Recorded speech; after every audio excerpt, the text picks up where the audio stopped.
अस्सलाम वालेकुम नादरीन, आप यूट्यूब चैनल देख रहे हैं। मैं इमरान खान हूँ। हमारे बड़े प्यारे दोस्त सहाफ़ी ज़हीम लगारी साहब का 3 दिन का रिमांड दे दिया है और ये रिमांड जो है वो पुलिस को अदालत ने दिया और वजह ये बनाएगी कि जनाब इन्होंने दहशतगर्दी की है। अब ये जो दहशतगर्दी है ये मैं आपको बताता हूँ कि इन्होंने क्या की है। दहशतगर्दी ये की है कि कायद-ए-आज़म मोहम्मद अली जिन्ना का फ़ोटो से नफ़रत कर रही है पाकिस्तान की मौजूदा हुकूमत और जो इस वक्त इस्टेब्लिशमेंट है, और वो कायद-ए-आज़म मोहम्मद अली जिन्ना का फ़ोटो नहीं लगाते। ना वो अखबारात में उन्होंने लगाया यौम आज़ादी पे, ना उन्होंने किसी और जगह पे लगाया। पूरी हुकूमत ने कायद-ए-आज़म मोहम्मद अली जिन्ना के बजाय फील्ड मार्शल आसिम मुनीर साहब का शुक्रिया अदा किया यौम आज़ादी के मौका पर, जैसे उन्होंने पाकिस्तान को आज़ाद करवाया था या एक अलग मुल्क बनाकर दिया था। बानिया पाकिस्तान जैसे कि फील्ड मार्शल आसिम मुनीर साहब हैं, तो वो सारा शुक्रिया इधर अदा हो रहा था।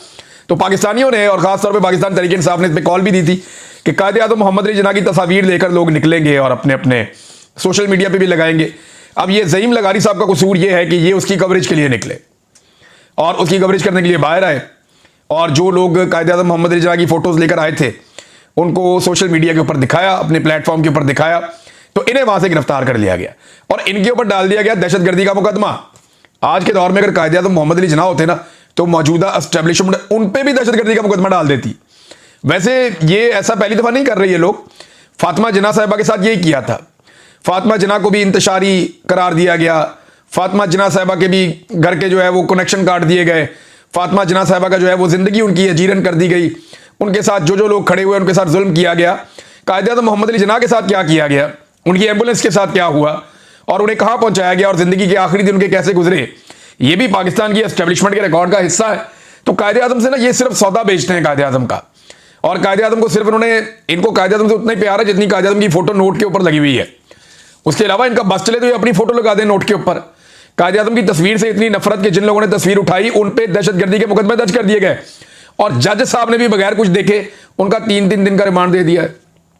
इंतहाई अफसोसनाक और तकलीफ दे बात है। ज़हीम लगारी साहब ने वहां खड़े होकर कहा कि मैं तो इनसे नहीं टूटूंगा। उन्होंने कहा ठीक है, मैं जो ये करना चाहते हैं कर ले, मैं इनके सामने नहीं झुकूंगा और मुझे जो सजा दी जा रही है वो हम सबको ही पता है। ज़हीम लगारी को सजा कभी भी उसकी जर्नलिज्म पर नहीं दी जाती।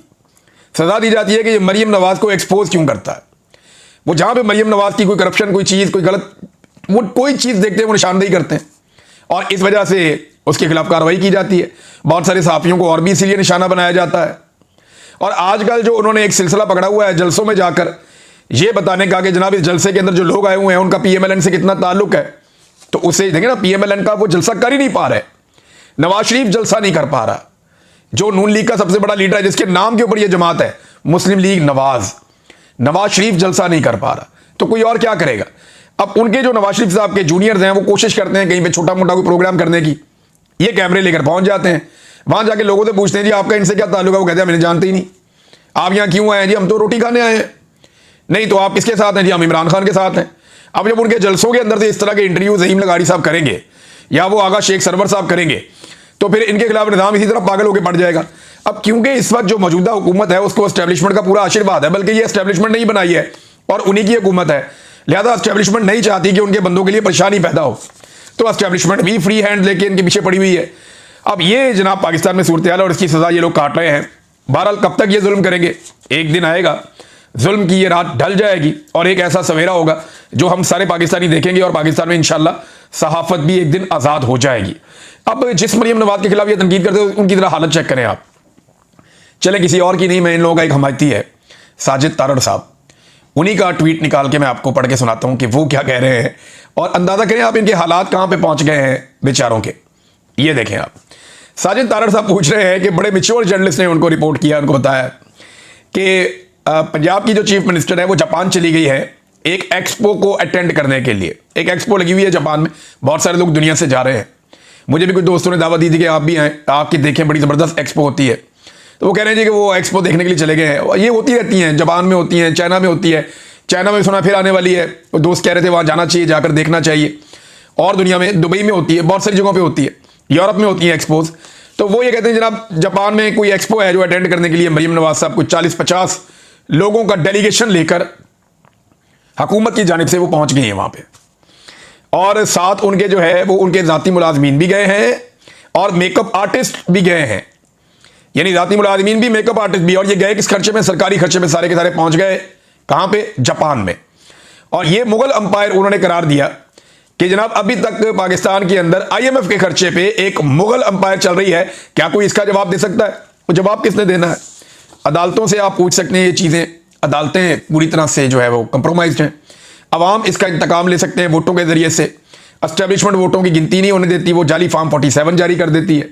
और एस्टेब्लिशमेंट जो है वो खुद इस वक्त मरहून मिन्नत है इन सरकारी मुलाजमीन की या इन सारे टाउट्स की। वजह यह है कि एस्टेब्लिशमेंट अकेली रहती है तो वो भी बर्बाद हो जाती है। और मामला सिर्फ इमरान खान साहब का है कि जिस दिन इमरान खान साहब शिकस्त तस्लीम कर लेंगे उस दिन ये सारे तगड़े हो जाएंगे। उससे पहले ये एक दूसरे के सहारे ही चलते रहेंगे जैसे ये लोग इस वक्त तक चल रहे हैं। और अभी एक और खबर भी आई है नाज़रीन, जरा ये खबर देखें, ये बड़ी इंटरेस्टिंग है मरियम नवाज साहिबा के हवाले से कि खर्चा कितना किया है इन्होंने। यानी जो सरकारी दस्तावेजात हैं उनके मुताबिक वज़ीर आला पंजाब मरियम नवाज का जापान का दौरा 10 करोड़ का तखमीना, मगर 16 करोड़ रुपए एडवांस मंजूर कर लिए गए। बहुत ही लग्जरी होटल्स के अंदर ठहरी, मर्सिडीज गाड़ियां बड़ी कीमती वाली इस्तेमाल की, कीमती तोहफे जो हैं वो वसूल किए और दिए गए, और कालीन, शॉल, वेज और बहुत सारी चीज़ें शामिल हैं। ये मौजा लगी हुई हैं नदियाँ, और सरकारी पैसे के ऊपर ये लोग अय्याशी कर रहे हैं। वाकई इनका जो अंदाज है वो मुगल हुक्मरानों वाला है, ये कोई गरीब मुल्क वाला तो इनका अंदाज है नहीं। और ये पैसा किसका है? IMF का है। और ये वापस किसने करना है? मैंने करना है, आपने करना है। पाकिस्तानियों ने ये पैसा वापस करना है। इन्होंने, इनके बाप ने भी ये किया, इनके चाचा ने भी ये किया, अब ये खुद भी यही करने आ गई है। तो इनकी 2-3 नस्लों की ये ट्रेनिंग है कि इन्होंने आवाम के पैसे के ऊपर अय्याशियां करनी है, लुटमार करनी है, अपने कारोबार को बढ़ाना है, और उसके बाद अवाम ने वो पैसा वापस करना है।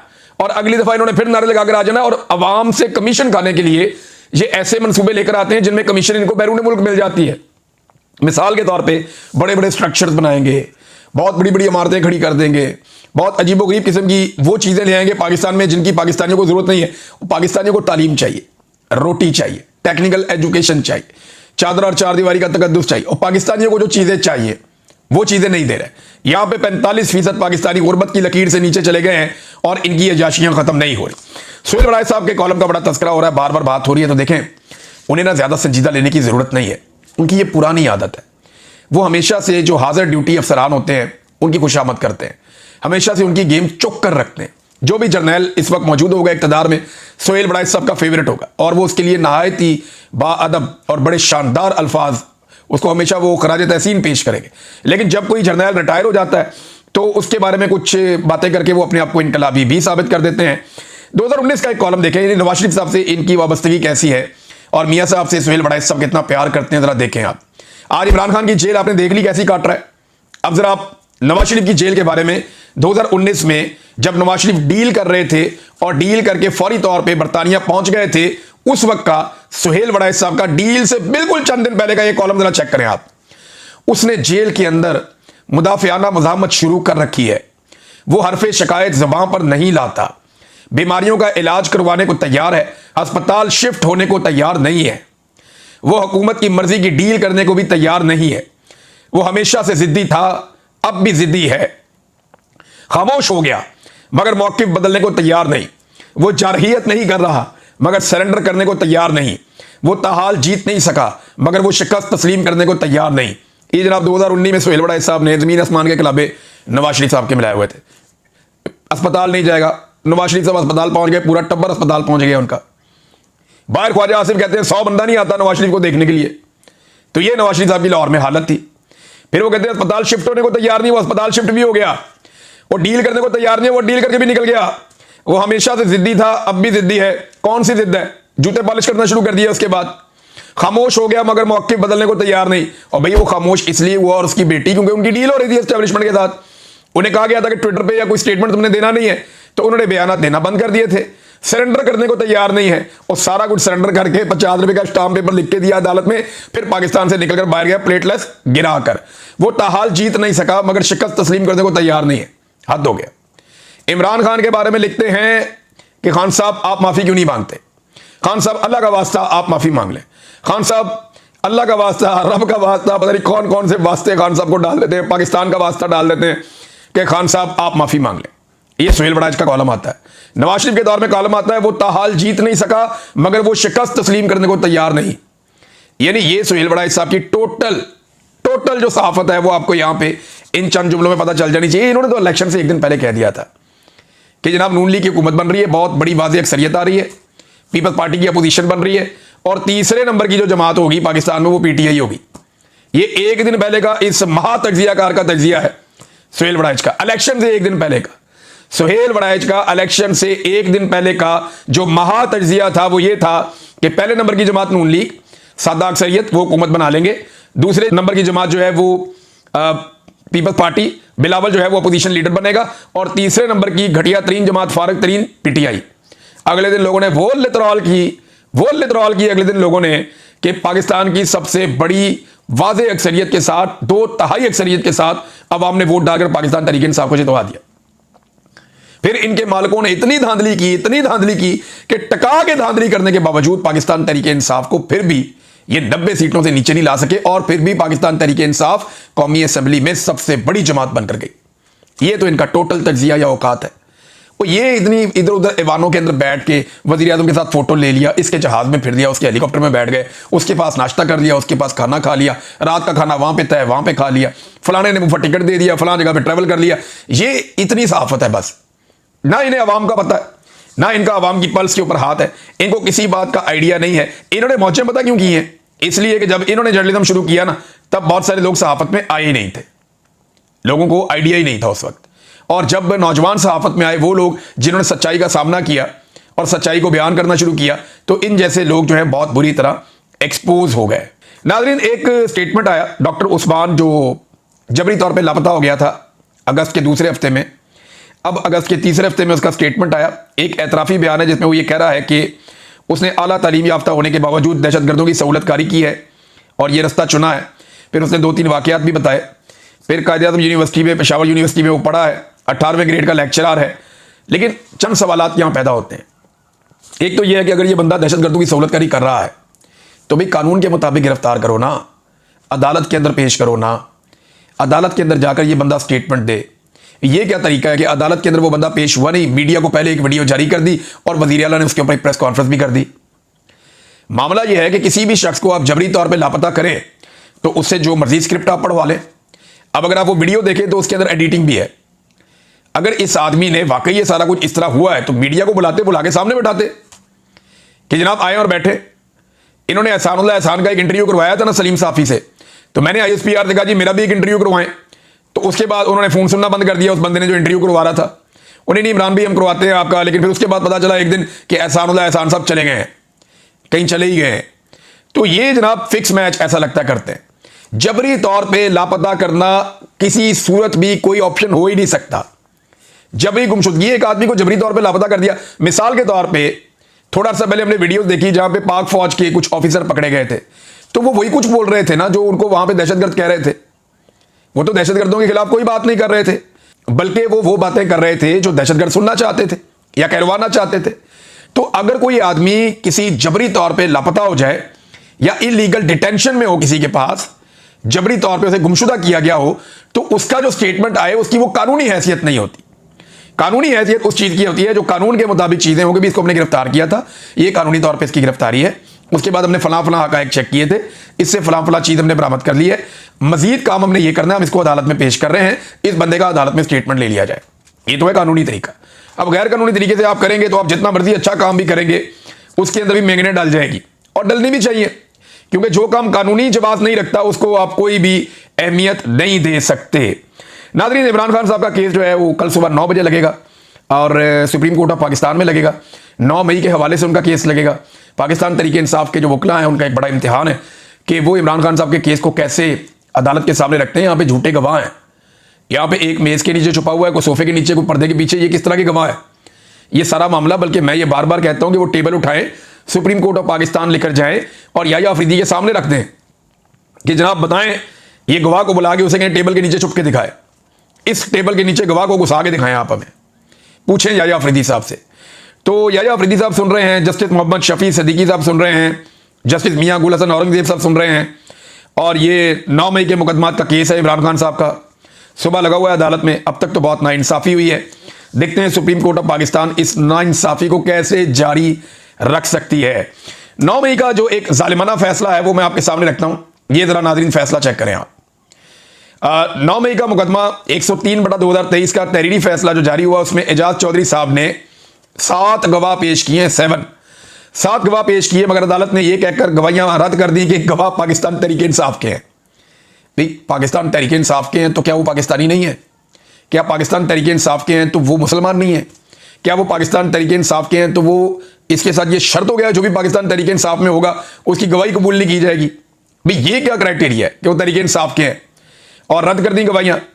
और उसके बाद कहा जी जबकि सरकारी एहलकारों की गवाही तस्लीम कर ली गई। भाई वो भी तो सरकार के हैं ना, सरकार मुद्दई है, तो सरकार की गवाही भी आप ना माने कि जनाब ये आपके ताल्लुक वाले हैं, ये तनख्वाह ले रहे हैं आपसे, लिहाजा इनकी गवाही हम नहीं मानते।